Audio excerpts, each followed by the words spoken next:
What's shaking, everybody? Welcome to a special bonus episode of Improv Tabletop, the show that's usually an RPG actual play, but we're doing something pretty different today.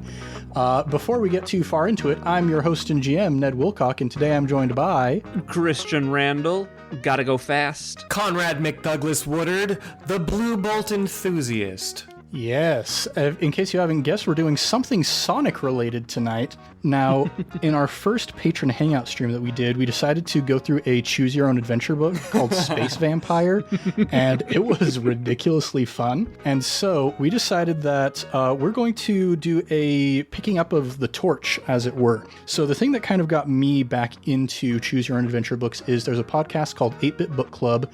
It was founded by Emily Axford, Brian Murphy, and Caldwell Tanner.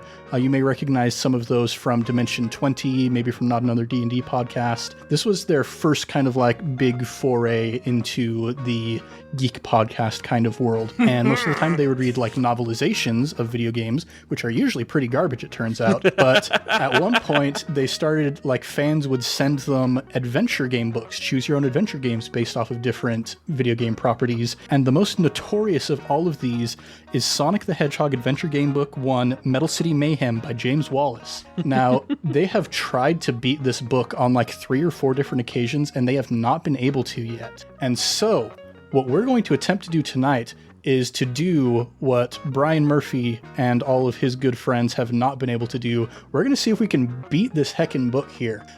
Maybe we're just completely IP thefting them. Maybe we're picking up the torch and running with it. I like to think it's the second one. So if we do win, you know, Murph, this one's for you. It's all for your glory. I'm doing it for Emily. Yeah, she's pretty cool. She's pretty great. I'm doing it for the troops. Mm-hmm. Respect. Sorry, Caldwell, nobody's doing it for you, but we still love you anyway. No, that's just what Connor calls Caldwell. Oh, the yeah. troops. Yeah, he's the troops. Anyway. So something that's pretty special about this Choose Your Own Adventure book, like, it does have the whole situation of you get to the end of a section, and it's like, hey, if you do this, go to this page. If you do this other thing, go to this different page. But you also have a stat sheet. You have this couple pages in the book called Sonic's Vital Statistics, where you've got different ability scores, and at certain points you will roll dice to see what happens. So to just kind of go over this real quick, we're going to fill out Sonic's Vital Statistics sheet so we can figure out what all of our cool abilities are. I'm just going to run down through all these really quick.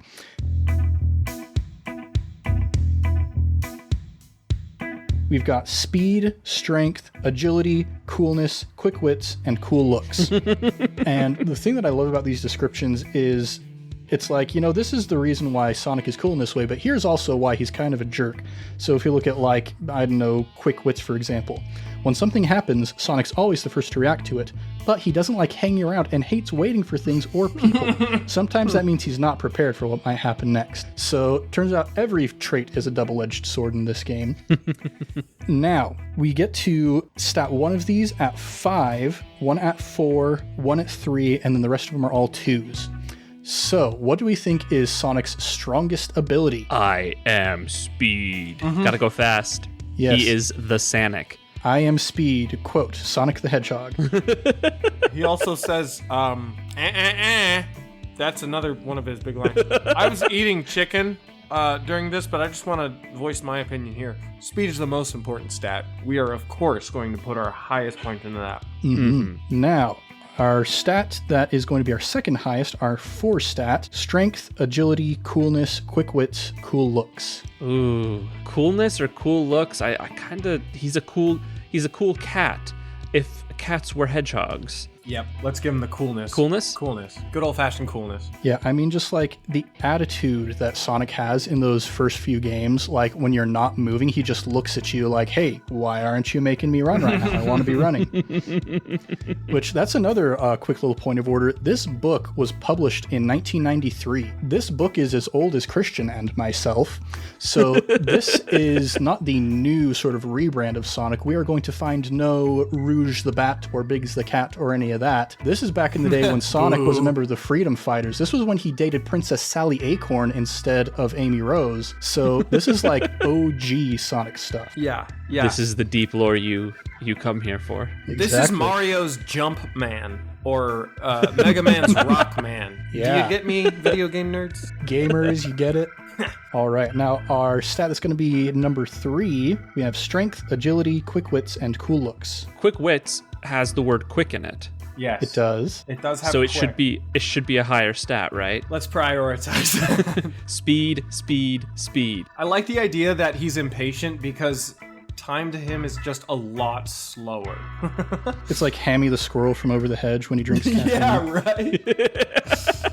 Man, I've been thinking about that movie a lot lately. Dude, Ben Ben Folds, Folds, man. he Yes. slayed that soundtrack. Oh, it was a slam dunk and a home run. All right, so that means that strength, agility, and cool looks are all going to get 2s. Woo. I can live with that. Now, also on our vital statistics sheet, we have our lives left. We have 3 lives. We have a slot for how many rings we've collected, which if we take a hit, our rings go flying, and that gives us a little buffer. We have a section called Egomatic Hits that I do not know what's going to happen, and I've listened to 8-Bit Book Club try and beat this book like 3 different times.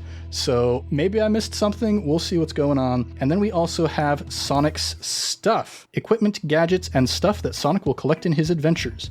We have a pair of red trainers, a Sega Game Gear, and a Botman cartridge. Awesome. I'm pretty sure egomatic just means you egomatically win, right? Yeah, don't we Definitely. egomatically win? Is the game over?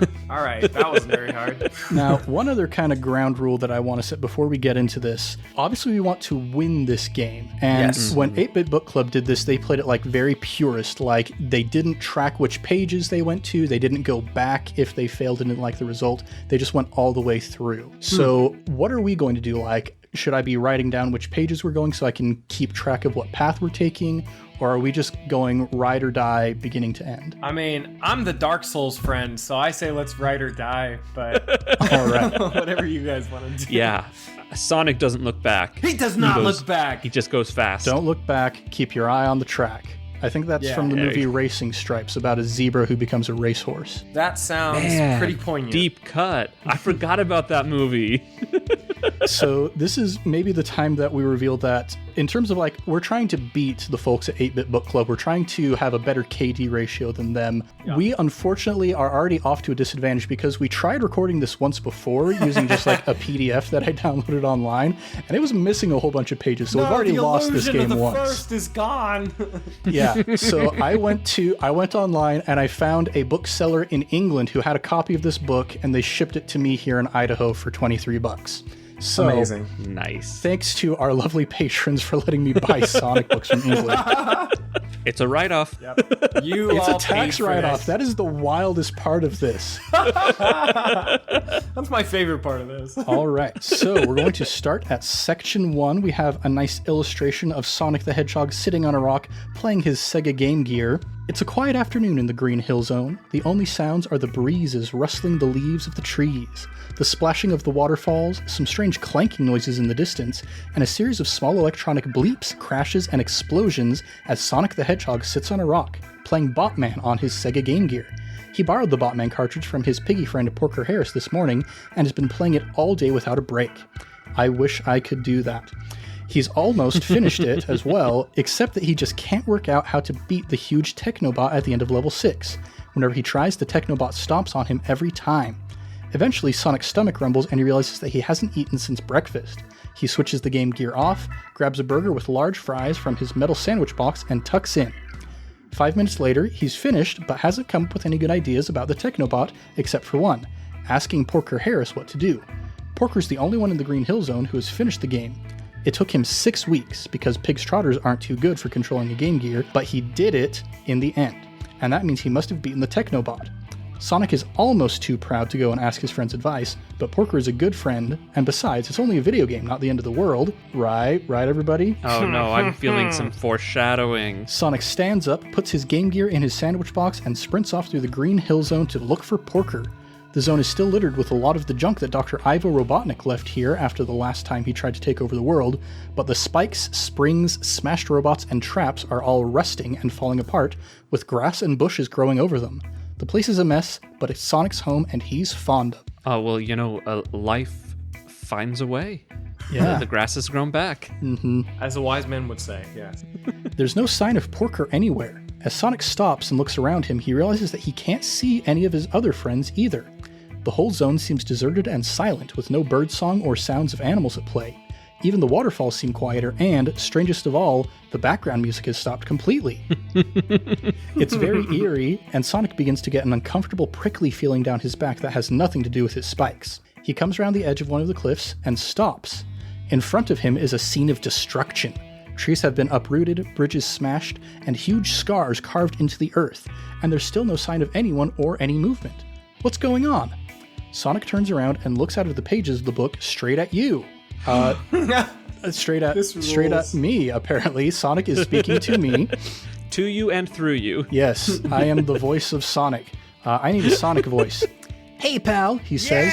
It's good to see you. You're supposed to be the one with the bright ideas around here. What do you think I should do?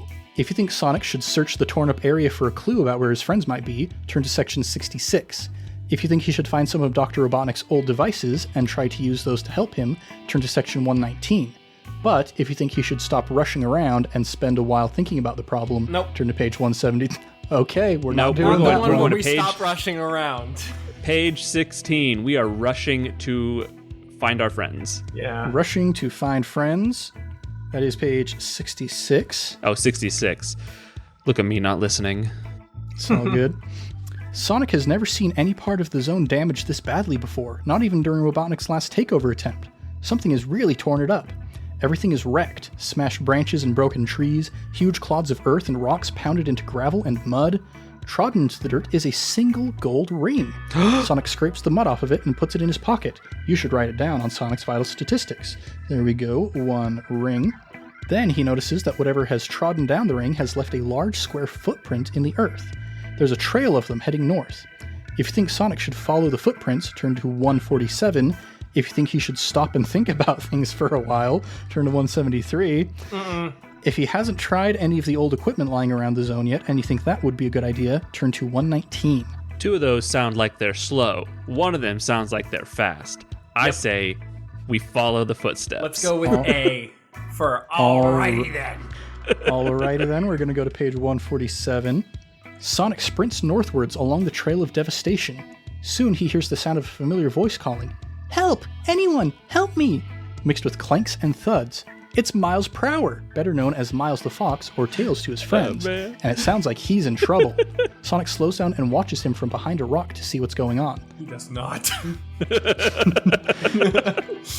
2 bronze robots are holding the fox up by his twin tails, and poor Tails is swinging between them, trying to thump their metal bodies and shouting for help. Sonic knows he has to help his buddy, but he's not sure how. Do you think he should attack the robots with a supersonic spin attack, shout to distract them, or follow the robots and their captive to see where they're going? Why follow when you can be faster? You must be faster. We must attack with fast. Spin. Hit him with the fast. Spin. All right. We're going to supersonic spin attack, turn to page 7, way back towards the beginning. I think this is where we weren't able... No, we're close to where we couldn't do anything. Yeah, we're doing pretty well so far. Sonic realizes that there's no time to waste and rushes straight into the fight, leaping into the air and rolling himself into a whirling blur of spikes for a supersonic spin attack. These robots each have a rating of 5, and Sonic will be using his speed ability to fight them because Tails is too exhausted to help. Oh baby, we're getting into rules time. Rules territory. So, the way that fighting works in this book, let me just make sure I've got it correct, because, surprise, I haven't memorized all the rules for this new game. So, Sonic's enemies each have a rating, which is a number between 5 and 10. To fight them, roll 1 die and add it to the ability Sonic is using in that fight. The section will tell you which. So in this instance, we are rolling with speed. So we're going to roll a d6, add speed, and if we roll higher or equal to the enemy's rating, the enemy is beaten. Pow, it says in parentheses. If not, the enemy has a chance to strike back against Sonic, so we roll 1 die and add it to their rating. If the result is more than 10, Sonic gets hit. ouch, in parentheses.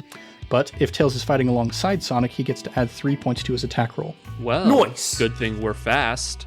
We are very fast. This is one way in which we definitely have a leg up over the 8-Bit Book Club folks, because they never made speed Sonic's highest stat. That is a Blasphemy. foundational mistake.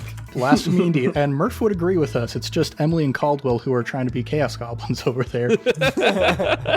I respect that. Christian and Connor, do either of you happen to have a D6 on you? Boy, do I. Ready when you are. Quite literally always.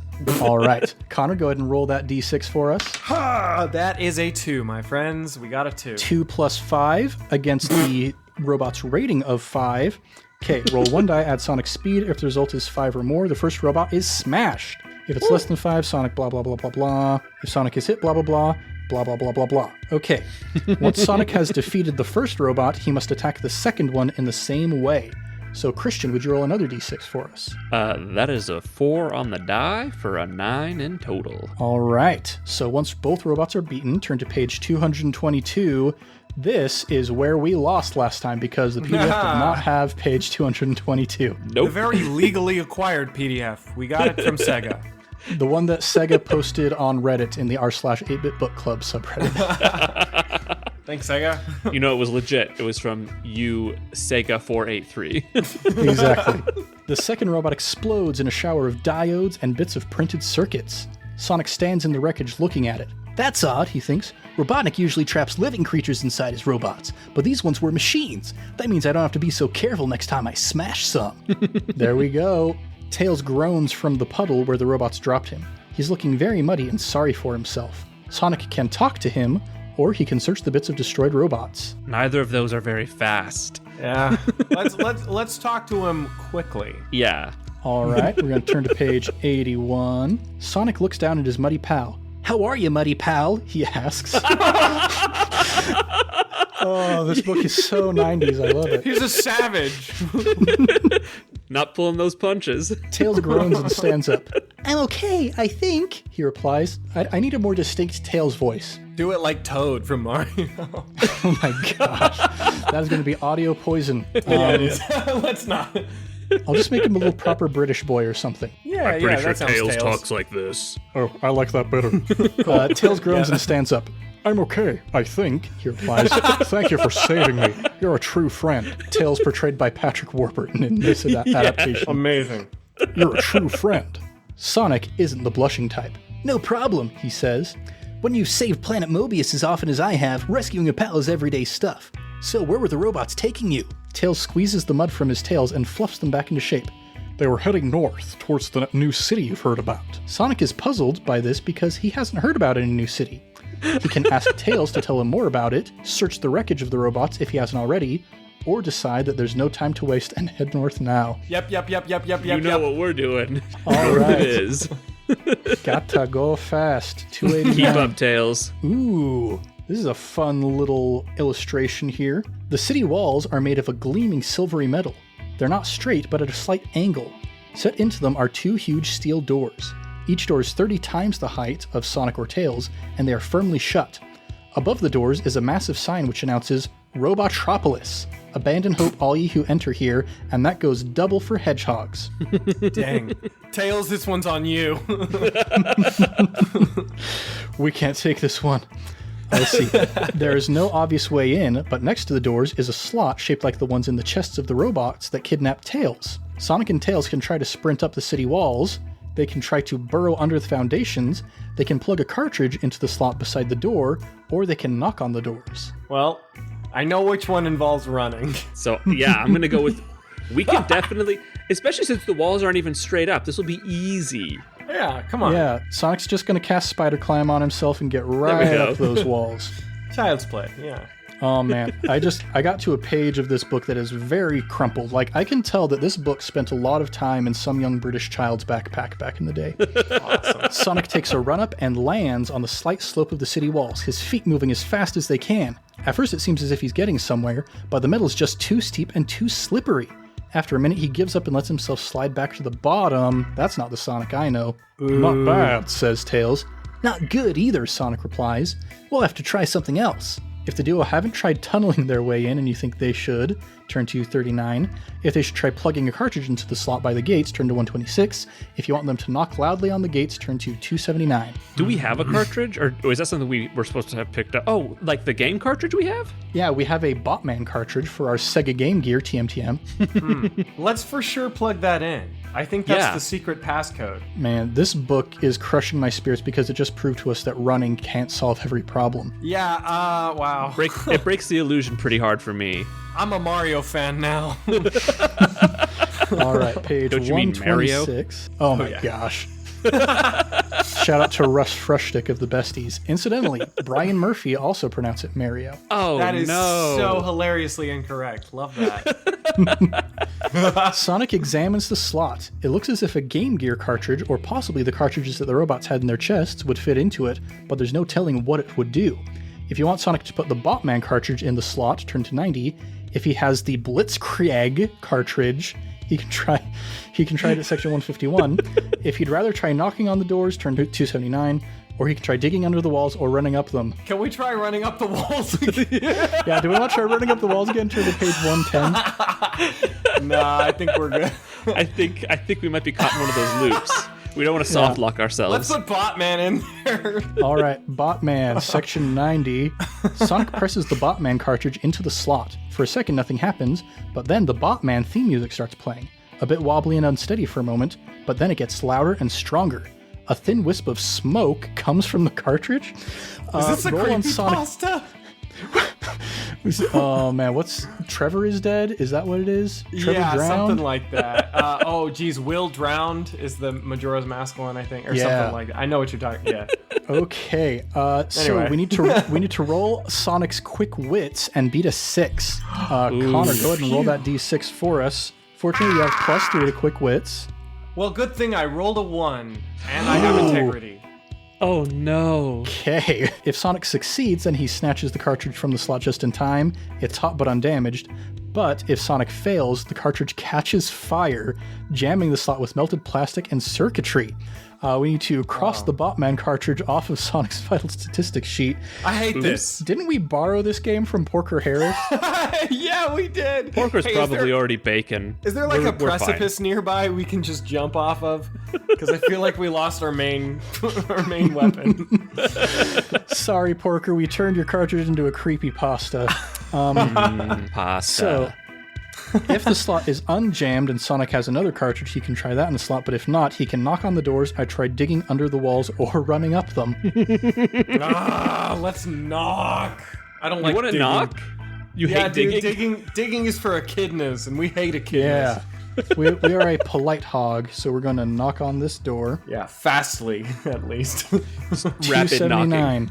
This is like a QTE where you have to like press A as fast as you can to knock on the door. Sonic hammers on the doors. One of them opens just enough for a robotic eye on a stalk to peer out. Intruders, rumbles a voice from inside. The eye spots Sonic and Tails. Intruders! Intruders! The door opens further and 3 bronze robots rush out, each with a cartridge reading Eggs Terminate implanted in its chest. They look ready for a fight. Roll against Sonic's agility rating to beat a 7. Christian, could you go ahead and roll that for us? Christian, get this really good or we're going to die. Do we have a +2 in agility? We do have +2 in agility. Oh boy. So you got to roll a 5 or a 6. Well, luckily, I rolled a 6. Woo! Oh, beauty. If you succeed, Sonic and Tails dodge past the robots into the city. So we're going to go to page 30. We're not going to page 77. That would be terrible.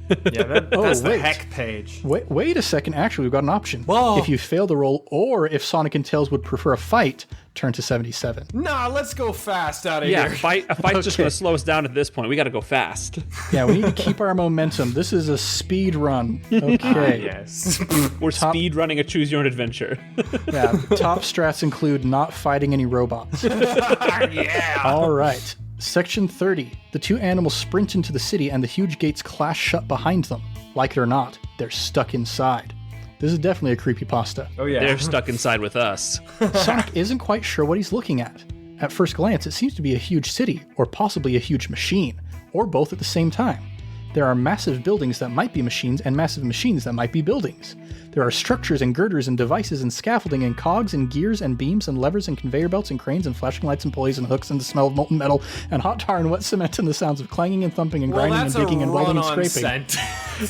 Whew, I thought I was so determined to get that in one breath, but it beat me. Holy cow. This is a Sonic book. Yeah, thank you, James Wallis. Okay. Bronze robots scurry to and fro, carrying oddly shaped bits of metal that are grabbed by cranes and fitted into new buildings or new machines. Sonic can't tell. The robots ignore the Hedgehog and Fox, who watch the chaos and confusion with astounded eyes. Wow, breathes Sonic. Definitely, agrees Tails. Sonic tries to read the words on some of the robot's program cartridges. They seem to be a complete mixture, ranging from excavate through exchange to legit. One particularly funky robot seems to have a reggae cartridge, but Sonic isn't sure whether he read that right. Hey look, shouts Tails, that one's got your name on it.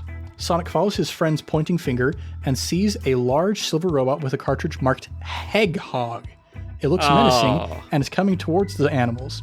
Other silver robots are following it. Should Sonic and Tails stand and fight or run away? Well, I like a good fight, but one of those has one of my favorite words in it. So Run.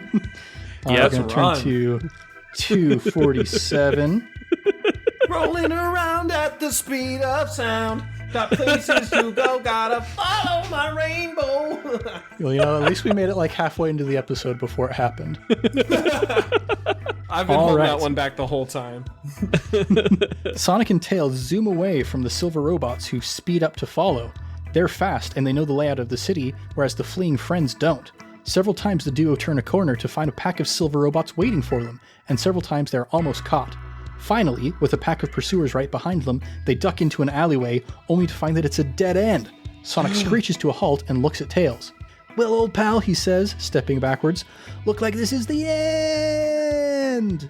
The ground has opened under him, and he and Tails are plummeting down a long, twisting tube made of smooth metal. After a fall that seems to last for half a minute, because it does...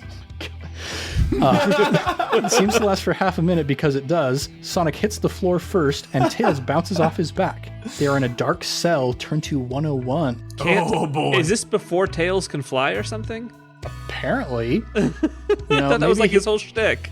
Maybe his tails are probably a little bit delicate from being manhandled by those two robots earlier. Plus he's our muddy pal, so he is our muddy pal. Section 101. The cell is damp, dark, and smells of old socks. It obviously hadn't been used for a while. A little light filters down from the hole in the ceiling, but otherwise the cell is unlit. There doesn't seem to be anything around. Sonic and Tails can search the room, or they can try to get back out the way they came. Alternatively, if Sonic has an Exterminate cartridge, he can examine it closely. Why don't we? I feel like we should have been collecting cartridges. Yeah, I didn't know that was an important thing. I thought we were just borrowing that from our buddy. Let's look around the room for cartridges. Okay. We'll examine the room quickly. Page 158 to quickly examine the room. Searching the cell doesn't take long. It's completely empty, but in the darkest corner is a narrow tunnel that looks as if something has chewed through the metal walls. Sonic and Tails can explore it, or they can try to get out through the hole in the ceiling, or if Sonic has an Exterminate cartridge, gosh, he's really just rubbing our face in it. What do we want to do? All right, let's pretend we got one of those. I say let's. I've played enough Metal Gear Solid games to know if we crawl through this hole, we're gonna get out of here. Also, geez, these prisons need to get better cells. Let's crawl through here, boys. Agreed. All right. Hedgehogs love crawling in places. I know this one in particular is more of a runner, but we love holes. Yes, starring Shia LaBeouf. A classic. Page 135. "I'll lead," Sonic says boldly and crouches to enter the tunnel. Once inside, the roof gets higher and the two can walk along comfortably. Although it's almost totally dark. Something clanks ahead of them. "Robots," whispers Sonic. "You chill here. I'll attack." "It didn't sound like a robot," whispers Tails. "It sounded like, well, just metal. It could be a friend of ours." "Nothing metal is a friend of mine," snaps Sonic. Dang, Oh, dude. man. We got a Sith dealing in absolutes here. "Why not shout something before you attack?" Tails suggests. If you think Sonic is right, turn to 115. If you think Tails is right, turn to 212. I am Sonic, so I'm always right. Isn't that how this works? What do you think, Connor? Correct. Well, Connor thinks like, yeah, Tails is the smart ones. But as Sonic, I think, shut up, Tails. I've been listening to you for like 2 hours. I gotta get out of here. All right, we're going to turn to 115. Tails opens his mouth to say something else, but Sonic is already revved up and shot off down the tunnel, spinning like a maniac. That's our boy! A second later, this is definitely a creepypasta at this point. A second later, there's a loud crash and 2 loud yows. Tails jogs down to see what happened and finds Sonic sitting next to an animal wearing bits of robot armor on its body. Both animals are rubbing their heads. "Who are you?" asks Tails. "I'm Boombox, the steel-plated rat," answers the newcomer. "Are you with this crazy pussycat?" "Hey man, I'm not a cat, I'm 100% Hedgehog," snarls Sonic. "And you should watch out wandering through these tunnels looking like a robot. That's bad news." "I built these tunnels, dude," says Boombox. "You're in my home. You two are the intruders here." Things haven't gotten off to a good start, but Sonic and Tails have the chance to ask Boombox a few questions. Choose from these. Dude, Boombox is such a 90s name. He is the rat. He is the big rat. Who makes all the rules? Yeah. One could say so. Let's find out. Let's see how this encounter goes. All Maybe right. we make all the rules. We can ask Boombox one of 4 questions. Why are you here? Have you seen our friends? Who's running the city? Or why are you wearing that robot armor? Where are our friends? Tell me, my friends. All right, we're going to turn to page 106. "Your friends? You mean the other animals from outside like you?" says Boombox. "I've seen 1 or 2, but the robots have got them all. I don't know why. Do not meddle in the ways of robots, as my old dad used to say, for they are subtle and quick on the draw. Come to think of it, I know where one of them is. A rabbit. He's trapped in the same room as my girlfriend, Dancer. Could you help me free her?" Who is this guy? I want to hang out with him. He's Boombox. He's like, where they are, blah, blah, blah. He speaks like a wise man, but also he dates a girl named Dancer. Is she a reindeer? Get you a rat that can do both. All right. If Sonic and Tails agree to help, turn to 123. If they'd rather continue questioning the rat, they can ask why he's in the city, who's running the city, or why he's wearing robot armor. We're not here to ask questions. We're here to make actions. We are here to proceed with speed, so let's with go speed. save Dancer or whatever. Yeah, we need to put that on a shirt. Proceed with speed is very good. The 3 set off down one of Boombox's tunnels, with Sonic and Tails following the rat. That doesn't sound right. He should be following us. Yeah, come on. We're gonna pretend that he's following us. The tunnel twists and turns and finally ends at an opening high in the wall of a large room. Boombox, the first, Boombox, the last to look in the room because he's behind us, gasps aloud. "They're in there," he says, "but the machine's started, so you'll have to work fast or they'll get mangled." Sonic and Tails look through the opening. The room is filled with a huge machine with whirring gears, moving conveyor belts, and thumping jackhammers. That was a much shorter run-on sentence. Thank you, James Wallis. Tied to one of the belts are 2 animals, their friend Johnny Lightfoot the rabbit, and a female rat. Both are shrieking in terror as the belt moves towards the gaping mouth of the machine, which is making a hideous grinding noise. Creepypasta confirmed. Suspended from the ceiling is a large grapple, which is moving to and fro across the room, picking up objects and moving them around. There's also a loading platform on the floor between Boombox's hole and the machine. Sonic can jump down onto the floor, onto the grapple, or onto the loading platform, or he can ask Boombox if he knows anything about the room. What is moving the fastest? Because that's what we want to do. I think Let's see. Is the conveyor belt an option? We've got the floor, the grapple, and the loading platform. This book is railroading us, guys. Ooh. The floor is where people run sometimes, so let's do that. Here's what I'm thinking. Like, if we want to move the fastest, this is one action, one space of time. And so the furthest distance means that we would get the fastest movement, right? Yeah. Let's do that. What's Yeah, the whatever's loading? the The loading furthest thing one. is the furthest away, then, right? Yeah, so I'm assuming that the grapple is the highest, the loading platform would be a little lower than that, and then the floor is the lowest plane. Yeah. Let's have Sonic race himself to the, the most distant one. All right, gonna turn to page 272. Sonic jumps down to the metal floor. The moment his feet touch it, there's an electric current that zaps through his body. Sparks did arc it! between his spikes, just like in Sonic the Hedgehog, the movie, starring Starring Ben Schwartz. Does that make us faster? Let's see. The whole floor is electrified. If Sonic has no dang rings, it. he loses a life and must turn back to 123. If he has rings, he loses them all. Ooh, boy. So we lose our one ring that we collected, Oh man, the one ring to rule them all. and we must now choose whether to jump for the platform, the grapple, or the machine itself. The platform probably isn't shocky if it's a loading platform, so I say platform. Let's platform this business. It's, All right. this whole thing is a platformer, isn't it? Yeah. A speed platformer, a physics and momentum-based platformer. Quite good. All Quite right. good. 243. The platform is easy to reach, and the grinding, juddering machine is so close that Sonic can smell the burning oil in its engine. He can see Boombox and Tails gesturing and shouting something, which he can't quite hear over the din. Then he looks up to see the grapple swinging down towards him, its pincers open and menacing. We need to roll on Sonic's agility to beat a 6. Connor, I believe it's your turn. We got a 4. +2 agility, we beat a 6. Yeah, meet or beat. If we succeed, turn to page 85. Sonic dodges the descending jaws just in time, and the grapple's pincers snap shut on empty space. The grapple opens again, and it rises towards the ceiling.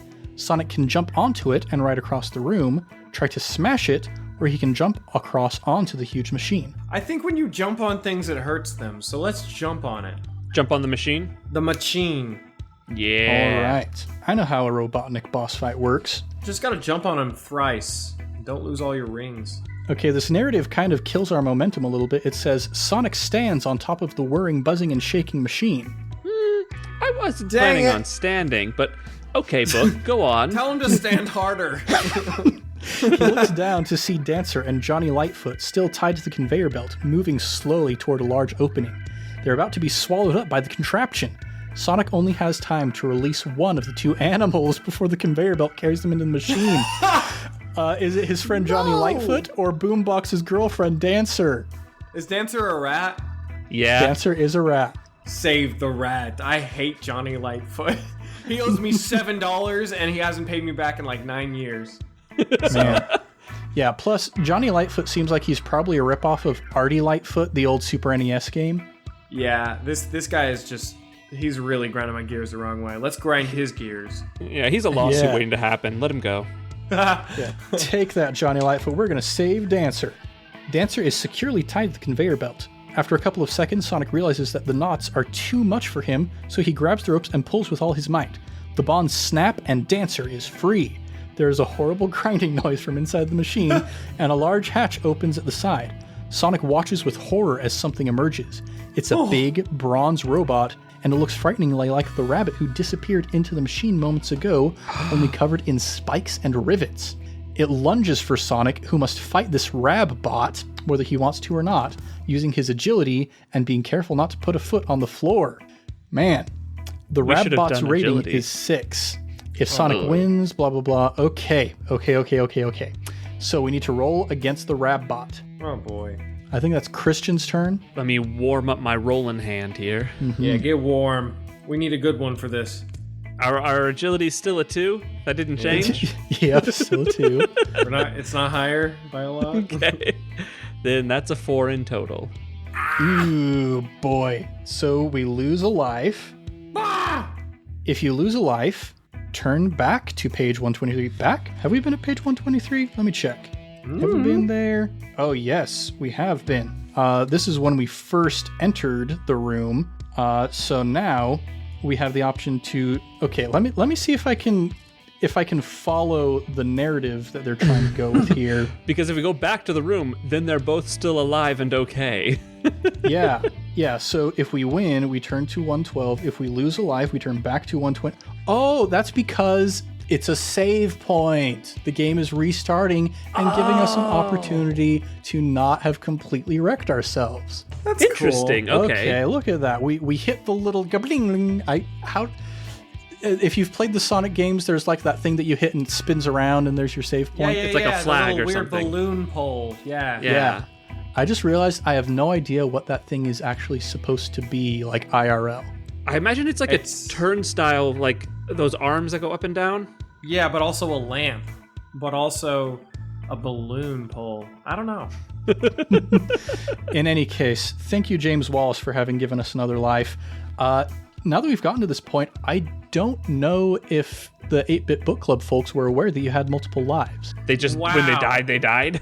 What a bunch of literal losers. Well, we're off to a better start than them, at least. Okay, and we proceeded on. So, we are watching Johnny Lightfoot and Dancer getting pulled into this terrible machine. Do we want to jump on the floor, onto the grapple, onto the loading platform, or do we want to ask Boombox if we should know anything about the room? I have a bad feeling about the floor. Yeah. Call it a premonition. So if we go on the loading platform, don't we just stand there? What if we haven't tried jumping directly onto the claw? What if we just do that? Ooh. Kill the claw. Because, yeah, I think if we jump back onto the platform, that's going to sort of reset that whole situation of do we want to save Johnny Lightfoot or Dancer? Let's not do that. Cool. Okay. So we're going to jump on the grapple. Saving Johnny. Sorry, Boombox. My friend is more important than your girlfriend. Well, I think she's easier to beat up too, probably, so. Yeah. Okay, I like the direction this is going because it says, without hesitating, Sonic leaps for the grapple as it glides toward the huge machine. It's a beautiful 100%. Jump, perfectly timed, and he grabs the claw of the device as they swing past. No problem. Sonic can either smash the grapple or hang on to it. Smash. Yeah, gotta smash. Got to go smash. You're gonna turn to page 191. Sonic hits the grapple, his spikes whizzing like a buzzsaw, and it explodes in a shower of sparks, smoke, and shrapnel.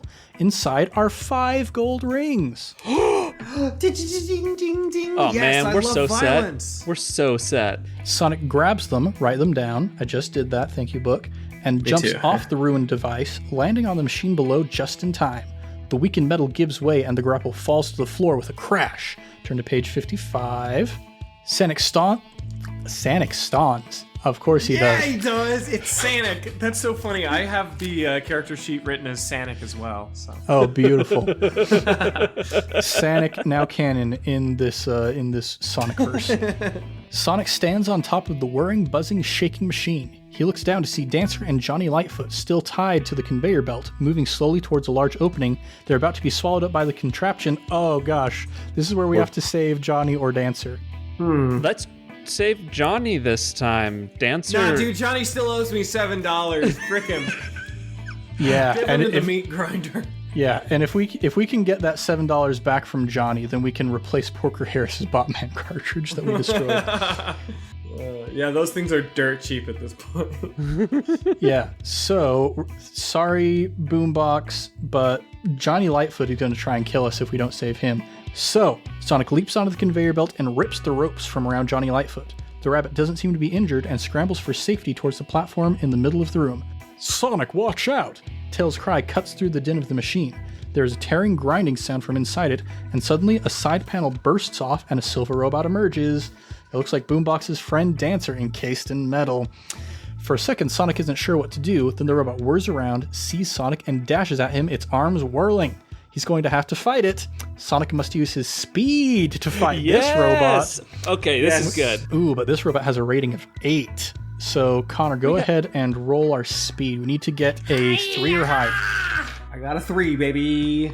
Oh, perfect. If he wins, turn to section 112. Man, turns out we should have been fighting Dancer this whole time. Yeah. I'm drawing Boombox as we speak. I love this little man. We'll have to post that up on our Instagram after we post this episode. Sonic delivers a final knockout punch. The robot casing falls apart, and the animal inside is released, none the worse for its experience. Yeah. I love how Dancer got turned into a robot in this horrid clanking machine, and it's just like, okay, I'm fine. Boombox is reunited with Dancer, and Johnny is very relieved to see Sonic and Tails. Look at us. We're winning this game. We're doing so good. Oh, yeah. Okay, we need a voice for Johnny Lightfoot. I got a chance to see some of the city before they carried me into the machine, he says. Is there anything I can tell you? Sonic and Tails can ask him about their other friends, who's running the city, or whether he knows how to get past the big robot and Botman. Yeah, dude, we broke the cartridge, but we're going to get it back. Hey, man, how do you beat the big robot and Botman? I know things are a little weird right now, but have you beat Botman? Turn to page 70. What a weird question, says Johnny. You can... Yeah, we know. Oh, gosh. I mean, yeah, valid. You came to rescue me just to ask me that? Anyway, you're the one who's good at defeating robots. Have you tried finding some way to make it short circuit? Water might work. It's worth a try. Sorry I can't help more. Do Sonic and Tails ask him about their other friends or who's running the city? I don't know. Franz? How to Franz? All right, so going to turn to page 32. I don't think I know, starts Johnny, but Dancer interrupts him. I know where two of your friends are, she says. A walrus and a penguin. You know them, right? Cool, yeah, Sushi and Tux, says Sonic. Right, I saw them before I was caught by the robots. They're in the room with the pool, replies Dancer. A pool, says Tails. That sounds luxurious. It isn't, believe me, says Dancer. If Sonic and Tails run to the room with their friends, turn to 155. If they ask about who's running the city, turn to 132. If Sonic asks Johnny Lightfoot about the big robot and Botman, turn to 70. Okay, I just would like to point out 2 of those have the word running. It's true. I don't know why we didn't go with that earlier. But one of them is actually running, and one of them is more the concept of ruling. So I say we go with the one that is running. Yeah, dude. Lore is for mouth breathers. Let's get out of here. Yeah. I'm going to turn to page 155. Dude, there was an episode of Wonderful where Griffin and Rachel were talking about the dictionary definition, like the Oxford English Dictionary definition of the word run. And there's like 600 unique definitions for the word run or something like that. No kidding. That's fantastic. I guess I can see that. Sonic is a very literate man. That he is. Man-hog. That's why he is the smart one here. That's why we gave him a 3 in quick wits. Yep. Oh, yeah. All right, page 155. I'll show you the way, says Boombox, and sets off down the tunnel. It's a long walk, and Sonic and Tails feel almost as if they're lost in a maze until finally they can see an exit ahead. Boombox points to it. That's the pool room, he says. I'm not going in there. They almost caught me last time. I'll show you, Rabbit Friend, the way out of the city, but I can't help you here. Sorry. He, Dancer, and Johnny Lightfoot walk down the tunnel. Sonic and Tails watch them go, then look out into the pool room. Why can't we go with these guys? Why can't we avoid dying in this terrible pool room? Yeah, what the heck? Because we have to use the water in the pool room to defeat the final boss. Just like the rabbit said. Put our video game in the water. I forgot. That's true. Also, I guess we have to save Tux and Sushi, or whatever. I hate Tux and Sushi, dude. They both owe you $7. They both owe me $7 between the two of them, so. All right. Well, if we save them, that's enough to buy a Botman cartridge, because apparently Johnny Lightfoot's not forking over the $7 he owes us. That guy. Yeah, let's get these losers. The room is huge. At its center is an enormous pool of steaming water. Above that, fixed to the ceiling, is a strange contraption with loops and tubes pointing down into the pool. It hisses and belches menacingly, and from time to time something black drops from one of the tubes and sizzles as it hits the water. In the pool are Joe Sushi the walrus and Tux the penguin. They aren't enjoying themselves. The water looks very hot indeed, and there are bronze guard robots around the edge armed with long poles, and they prod the two animals with them every time they try to get close to the edge. The robot's cartridge, notices Sonic, says exercise. Tails turns to Sonic. You tackled the last room, he says. Let me try this one. Sonic nods, not afraid to let his friend show off because he knows he can always rush to his assistance if something goes wrong. He can rush, yes, that is true. They lost me for the first part of that sentence, but then they got me back with the second part. Yeah, I mean the first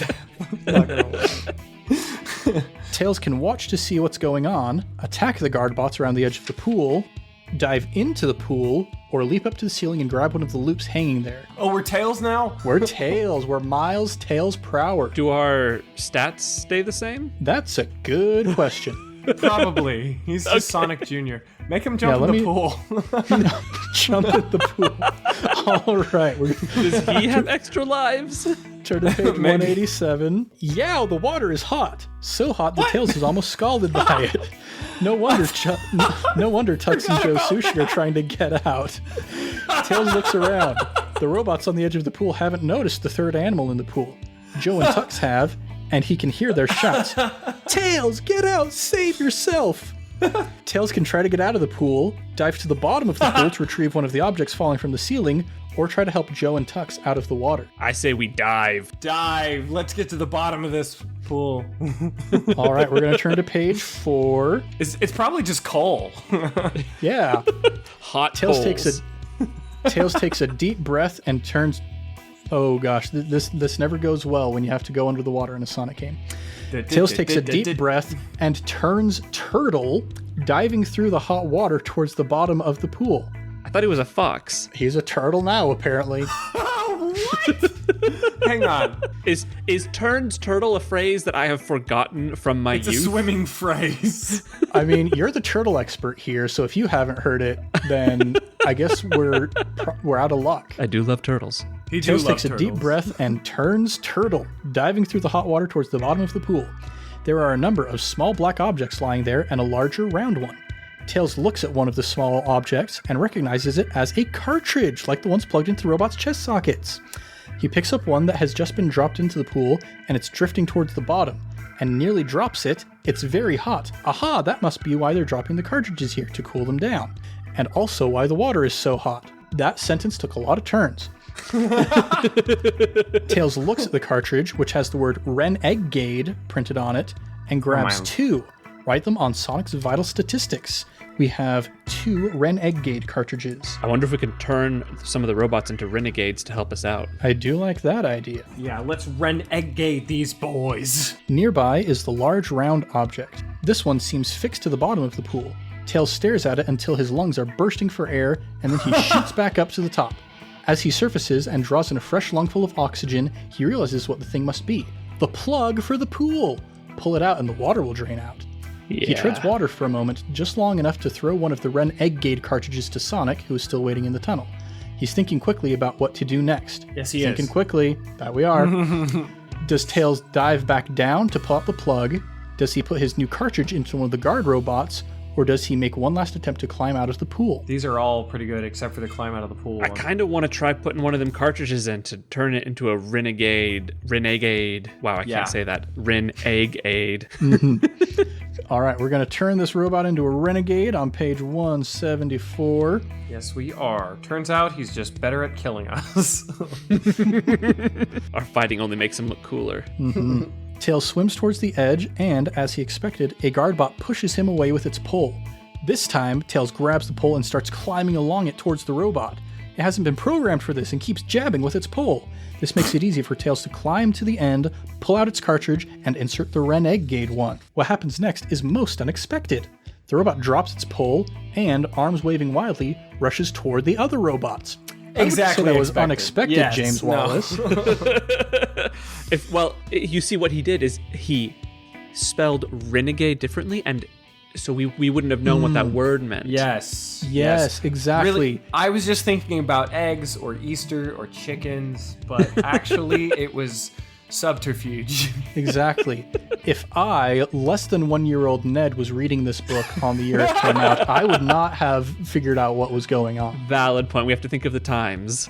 Yes. The robot careens into the other robots, knocking off heads and legs and generally going berserk. After a couple of robots have been dismembered, the runaway robot gets hold of a new pole and, using it like a bow stick, smashes the remaining guardbots into little chunks of guardbot scrap before crashing through the door and disappearing down the passage with an electronic whoop of triumph. Yeah, get a murder bot. Go Man, wreck him. Can we just follow this murder bot? I know, like this this is guy our better new than pro Tails. tag. We just follow him around. All right, take him out, guy. Tails helps Tux and Joe Sushi out of the pool and points to Boombox's tunnel. Quick, go, he urges. Anything could happen, so hurry. The Walrus and Penguin head towards the tunnel. Turn to page 201. There is a huge crash from the far side of the room as an army of silver robots charges in across the rubble of the far wall. Flying above them is the villainous Dr. Ivo Robotnik in his Eggomatic. There it is. There's the Eggomatic. Bright red to match his ridiculous mustache. Underneath the device is what looks like a huge metal fist. Sonic and Tails, booms his voice, amplified to be heard over the noise of hundreds of charging robots. How exquisite it is to see you. Now it is time for your exit. Ha ha ha ha. Nice. Something smells bad, like a rotten egg, Sonic shouts to his friends. You head for the exit. It's me he really wants. The three animals run to Boombox's tunnel and disappear down it before the robots can react. Ha ha ha ha ha ha ha ha ha, continues Robotnik, swooping the Eggomatic towards Sonic, leading the Silver Robot Army.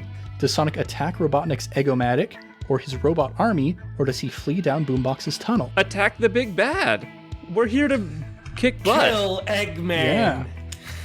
All Shoot right. him with the 9mm. Put him in the pool. Put him in the water. Yeah. Make him eat All the right. cartridges. We're going to page 92. I'll get you, shouts Sonic, leaping at the flying device and its fat controller. Man, these guys, they really are shaming Robotnik, but I guess we did the same thing with Roken, so We did do that with Roken. we're going to roll against Sonic's quick wits to beat a 10. Fortunately, this is a +3. Oh gosh, that's still Which not is- great though. Impossible. Impossible. We cannot do it. We cannot do it, so do one of you still want to undignify yourself by making a roll, or should we just continue? I will handle this. Bad news, boys. I got a 6. Oh my gosh! You got the max possible, and we still couldn't do it. This is terrible. All right, well, if the roll is successful, Sonic bounces off the Eggomatic, but he is not. Wait a second, though. Do we get to roll with Tails? He helped. Because, Tails is helping there's- us. yeah, there's a rule in the beginning that if Sonic is fighting alongside Tails, he gets to add 3 points to his attack roll. No way. Is Tails with us, or did he flee? Tails in, Let's he's see. in the pool. He's like 2 No, feet he got away from out. us. Oh gosh, so I'm reading down the page here. If he hits the Eggomatic, then he rebounds off the head of a silver robot underneath and shoots towards the hole of the collapsed wall. And then he watches as Tails uses the distraction he's caused to disappear down Boombox's tunnel following Joe and Tux. So Tails would have still been there when we made the attack. I say we count it. I say Amazing. it's a valid use of Tails' assist. Booyah. Yeah. This is that Tails assist strat. A Tails assisted speed run. Yeah. A TAS. Hopefully somebody in our audience is going to get that. If the roll is successful, he bounces off the Eggomatic, make 1 marking the Eggomatic hits box. Sonic then rebounds off the head of a silver robot underneath and shoots towards the hole in the collapsed wall. He watches as Tails uses the distraction he's caused to disappear down Boombox's tunnel, following Joe and Tux, probably taking them to safety. We turn to page 176. So Thank now you, Tails, we're alone. for not being useless. Sonic batters his way through the robot army, leaping and bounding from bot to bot. Finally, he bounces through the hole in the far wall, turns left, and breaks into one of the fastest sprints of his life away from the pool room. Yeah. Normally, he's eager to face Robotnik, but only when he's got some chance of winning. Experience has taught Sonic that there's no sense in fighting a battle if you know you're going to lose before you start. That doesn't seem like Sonic. Yeah, that seems maybe a little bit too logical for our hog here. Yeah. I feel like he would just start a fight and then die. Yeah, I can't tell you how many times I've been playing a Sonic game and I have gone into a fight knowing I was gonna die. I mean, like, you get to the end of the zone and you're fighting against Robotnik, and the game doesn't give you an option to just run away. You gotta fight or die until you beat Eggman. That's the truth. And we were at a perfect place. We had a pool with water and everything. Ugh, Sonic, you wasted your chance. Thanks, James Wallis. Sonic's not my hero anymore. We still have that Renegade cartridge. Yeah, we got 1 left. Yeah. After twisting and turning through corridors and passageways, he emerges into an open area of the city, through a large metal door which clangs shut behind him. He pauses for a moment to get his bearings and then considers his choices. To his left is a vast star-shaped building which has bronze construction robots swarming over it, and off in the distance he can just see the city gates. He can investigate the building, head for the gates, or search for more of his friends. I like stars. Stars are fast, right? Stars have been beknownst to be fast when they shoot. Yes. So They do shoot, like we should have done with our 9mm if we were Shadow the know! Hedgehog. yeah, come on. Oh man, I love that game. 9mm. But Shadow doesn't exist yet, right? In 93? That's No, true. he doesn't. But he does get a 9mm, and he can dual wield Uzis, and he gets like straight up assault rifles. It's an insane timeline we live in. So he must be the American. Very American. Oh man, we're at a point where I can never quite tell how close to the end we are, because we were fighting Robotnik and it was like, okay, yeah, we're going to beat Robotnik, we're going to finish the book, but now it seems like we've got a lot more branches ahead of us. So I'm wondering, should we cliffhanger this and come back for another episode? You know, we got a good hour episode here. I think that's a good time to just say, we ran into the big bad. We're going to recuperate. We'll pick it back up next time on Glee. See what happens next time on Sanic Going Fast. Yeah. Oh, man. Well, this has been lots of fun. I have really enjoyed this experience. Hopefully you all have as well, because we're going to record the next episode immediately after this. But yeah, you know, some plugs. We've got a sister podcast, iCast Fireball. We've got Fate campaigns. Listen to those. We've got an Avatar campaign. Listen to that. But what's more important right now, Connor and I have been workshopping this new segment called Jack of All Games. Woo! And so since we are experiencing all kinds of different games here today, we're just going to talk about some of our favorite gaming recommendations for you guys. So I'll start us off. First things first, get the Steam Deck, everybody, because it is amazing. I put in my pre-order right towards the end of the pre-order period, and the day before I got it, they announced, hey, we've gotten through all of our reservations. You can just straight up order it and we'll ship it to you. So if you've been holding off on ordering a Steam Deck because you're like, I don't want to wait that long, you can just order it right now and they'll send it right to you. It's a beautiful piece of hardware. And a game that I've been really enjoying on the Steam Deck is called Spookware. It's a little indie title by Dread XP. It's like if WarioWare had a point-and-click style overworld that connected all of the microgames with each other. So you play as this trio of skeleton brothers in like this sort of late I actually am not entirely sure when it is, but it's got kind of a late 90s vibe to me. And each of the overworlds you go to has a really cool, unique theme. So like the first chapter, you're going to high school and there's a bunch of rhythm games. The second chapter, you go on a cruise and you solve a murder mystery. Ooh. And it's got these Phoenix Wright style situations where you're like interrogating people and showing evidence to conflict with their testimony. There's like the third one, you start a restaurant in Bonehattan. And it's like one of those restaurant management mini games where like you're moving the patrons to their tables and you're taking their orders and you're cleaning up the tables to make room for more patrons. It's a surprisingly well thought out game. I find it very charming. All of the microgames do have kind of a macabre sort of bent to them. So if you're not into like, you know, chopping off fingers, I mean, it's a very cartoonish presentation that I personally find to be, you know, not super spooky. But yeah, I definitely recommend that. I'll warn you, when it turns into a first-person shooter, it does get very difficult. But I love it. It's a super fun game. It's only like $10. I would definitely recommend checking out that one. Christian, you got any games you want to rec? Oh yeah, you know me. I'm gonna recommend Pokemon. Surprise, surprise. I will actually recommend Black 2 or White 2. Really the only time, well, I want to say the only time they did a sequel. Ultra Sun and Ultra Moon weren't really sequels. It was like the same game with a DLC added on. It was not good. But Black 2 and White 2, I just replayed recently and they hold up. They are super fun. Good story. The region's really unique. They got a lot of good Pokemon. Those sprite animations are gorgeous. It's so fun.